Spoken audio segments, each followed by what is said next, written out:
Pemirsa, Gregorius Ronald, putra anggota DPR yang menganiaya pasangannya hingga tewas, resmi menyandang status tersangka. Lantas hukuman berat apa yang menantinya? Jurnalis Metro TV Mahmud Fauzi yang berada di lokasi penganiayaan Andini Afrianti akan mengulasnya untuk Anda. Selamat pagi, Mahmud, sudahkah diketahui apa pemicu cekcok antara tersangka dan korban hingga akhirnya aksi penganiayaan terjadi? Baik Jason, hingga saat ini tim penyidik Satreskrim Polrestabes Surabaya masih terus melakukan pemeriksaan dan juga pendalaman terhadap pelaku penganiayaan Gregorius Tanur atas penganiayaan yang dilakukan terhadap kekasihnya sehingga menyebabkan Andini Afrianti meninggal dunia. Namun hingga pagi ini Polrestabes Surabaya masih juga belum mengeluarkan statement resmi terkait apa motif sebenarnya pelaku melakukan penganiayaan ini.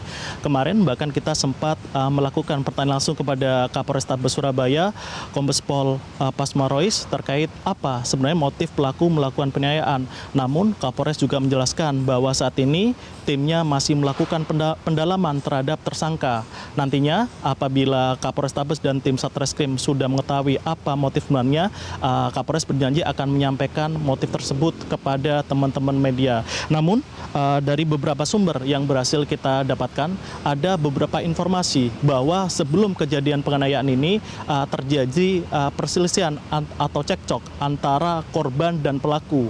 Cekcok atau perselisihan ini diduga kuat karena adanya orang ketiga dalam hubungan mereka. Diketahui sendiri antara korban dan pelaku sudah menjalin hubungan ini selama 5 bulan terakhir. Namun dalam beberapa bulan terakhir ini sering terjadi cekcok dan juga perselisihan di antara kedua orang tersebut. Menanggapi hal itu, kuasa hukum dari korban, yaitu Dimas Simaura, tidak menampik kemungkinan adanya dugaan orang ketiga yang menyebabkan perselisihan di antara korban dan pelaku. Namun, Dimas juga menjelaskan bahwa apapun motif pelaku melakukan penganiayaan terhadap korban, ini adalah sesuatu tindakan yang sangat keji dan juga tidak manusiawi karena menyebabkan korban meninggal dunia.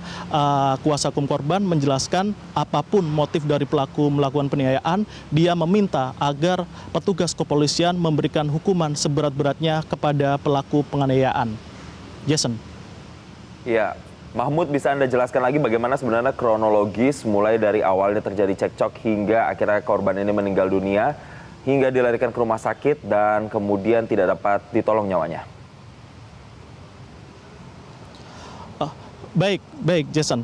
Kronologis yang berhasil kita himpun dari beberapa sumber menjelaskan bahwa kejadian ini bermula ketika pelaku dan korban mendatangi salah satu tempat hiburan di Landmark Mall Surabaya. Pada saat berada di salah satu lokasi hiburan, terjadi cekcok dan perselisihan di antara korban dan pelaku, dan di lokasi hiburan itu diduga mulai terjadi penganiayaan dengan cara pelaku memukul korban menggunakan botol minuman keras. Tidak hanya di situ, di dalam lift ketika turun dari tempat hiburan menuju ke basement parkir di salah satu mal tersebut, pelaku juga masih sempat melakukan penganiayaan terhadap korban. Dan puncaknya adalah terjadi di basement parkir mall, sebuah mall di Surabaya. Di basement parkir ini, dari hasil pemeriksaan saksi-saksi dan juga rekaman CCTV, pelaku melindas tubuh korban menggunakan mobilnya dan korban sempat terseret hingga 5 meter di area parkir basement tersebut.